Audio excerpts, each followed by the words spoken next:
every day is a new chance to learn and grow. Grow every day with Everyday English Podcast.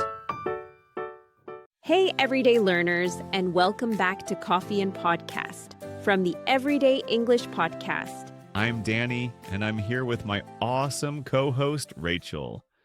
Whether you're starting your day with a warm cup of coffee or winding down after a busy day, we're so happy you're here. Today's topic is something almost every English learner struggles with. Overthinking when you try to speak. Yep, we've all been there. You want to say something, but you get stuck thinking about grammar, vocabulary, and sounding perfect. And in the end, you just stay silent. But don't worry. In today's episode, we're going to help you break that habit so you can speak faster, easier, and more confidently. Here's what we're going to cover today. First, why fear of making mistakes keeps you silent and how to overcome it. Second, why thinking in your native language slows you down, and how to train your brain to think in English. Third, why native expressions can feel confusing and how to learn them naturally. And today, we'll share some simple, practical solutions so you can start using them right away in real conversations. We'll keep everything easy and clear, so be sure to stay with us until the end. All right, everyday learners, let's get started.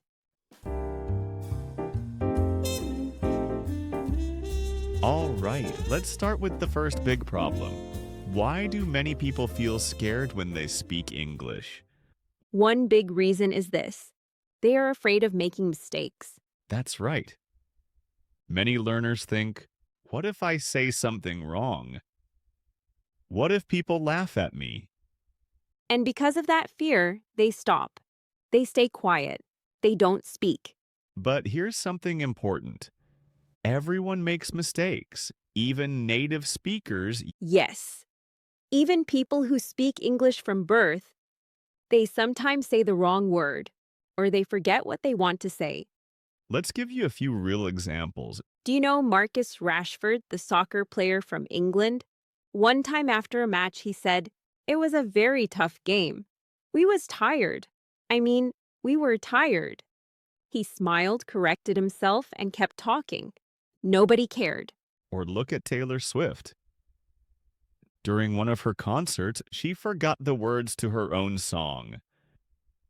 She laughed and told the audience, "Oops, I forgot the lyrics. Let's start that again." The crowd cheered even louder. And even big YouTubers like Mr. Beast. Sometimes he says the wrong thing in his videos. Instead of cutting it out, he just laughs and says, wait, let me say that again," and keeps going. His videos are still a huge success. So remember, mistakes are normal. They do not stop communication. People don't care if you make small mistakes. They just want to understand you. And the more you speak, even with mistakes, the faster you will get better. So what's the solution? It's simple. Focus on communication, not perfection. Your goal is not perfect grammar. Your goal is to make people understand you. If you say something wrong, but people understand you, you are successful. And here's a tip. Use simple and short sentences. For example, instead of saying, "Would you mind assisting me with this?" just say, "Can you help me?" Simple is better. Or maybe you want to borrow a pen. Instead of saying, "Would it be possible for you to lend me a pen?" just say, "Can I borrow your pen?" That's right. It's easier for you. And it's easier for the listener. So don't wait until you can speak perfectly. Start speaking now. Mistakes are part of learning. The more you speak, the more confident you will feel. And the more confident you feel, the less you will worry about mistakes. All right, let's move to the second big problem. Thinking in your native language. Yes, many learners don't even realize it. But when they try to speak English, they are still thinking in their first language. And because of that, speaking English feels slow. It feels hard. Here's what happens. First, you think of the sentence in your language. Then you try to translate it into English. Then you try to say it. But by that time, the conversation has already moved on. Right. And that makes you feel even more nervous next time. It's a cycle. The more you think, the harder it feels. But the good news is you can train your brain to think in English. You don't have to stay stuck. So, how do you start thinking in English? It's easier than you think. First, start talking to yourself in English. For example, when you're getting ready to go out, say simple things like, I'm putting on my shoes. I'm grabbing my bag. I need to catch the bus. It doesn't have to be perfect. It doesn't have to be long, just a few simple sentences. And you can do it anytime. When you're walking, cooking, cleaning, or even waiting for the bus. Another tip, pretend you are teaching a friend in English. Yes. Imagine you're teaching someone how to clean a room. You could say, first, pick up the clothes. Then, put the books back on the shelf. Finally, sweep the floor. When you do this, you are practicing thinking in English, not translating. Now let's talk about the third big problem, not knowing natural English expressions. Even when you know a lot of words, sometimes conversations still feel confusing. That's because native speakers often use idioms, slang, and phrasal verbs.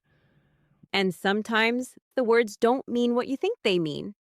For example, if someone says, "It's raining cats and dogs," they don't mean real cats and dogs are falling from the sky. They just mean it's raining very hard. Or if a friend says, break a leg, they're not telling you to get hurt. They're saying, good luck, especially before a performance. And imagine someone says, "I'm feeling under the weather." It doesn't mean they are standing under the rain. It just means, "I'm feeling a little sick." Even if you know each word, the meaning is different. And if you don't know these expressions, you can feel confused. You might not know how to respond. So, how do you learn these expressions naturally? The best way is this. Learn them in real conversations. Instead of memorizing long lists of idioms, watch interviews, TV shows, or vlogs. And here's a great tip. Find something or someone you really like. Yes. If you like a singer, watch their interviews and listen to how they speak. If you like an actor, follow their vlogs or social media. Learn from the people you enjoy. Because when you like the person, you naturally want to listen more. And you pick up real natural English without even trying. It feels fun, not like homework, and that's the best way to learn. And here's something even better. You learn real conversation, not just textbook English. Yes, you hear natural idioms, expressions, and the way people really talk in everyday life. Not the boring, old-fashioned sentences you find in textbooks. That's why it's so important to listen to real people in real conversations. Another great way is shadowing. Shadowing means you listen to a native speaker and repeat what they say, just like an echo. You can shadow TV shows, podcasts, or YouTube videos. Start with short sentences. Repeat them with the same rhythm and feeling. For example, if someone says, sounds good, you repeat, sounds good, right after them. The goal is to feel natural, not perfect. And guess what? You're already practicing shadowing right now by listening to this podcast. Awesome. We've covered 3 major problems and solutions. Now let's quickly recap what we talked about today. First, don't be afraid of making mistakes. Remember, communication is more important than perfection. Second, stop translating in your head. Train your brain to think directly in English, step by step. And third, learn natural expressions from real conversations. Not from textbooks, but from people and voices you enjoy. And here's our simple challenge for you. For the next 7 days, try to practice one small thing each day. Maybe talk to yourself in English while you're making breakfast. Simple things like, I'm making toast. I need to pour some coffee. Or pretend you're explaining how to find a good cafe to a friend.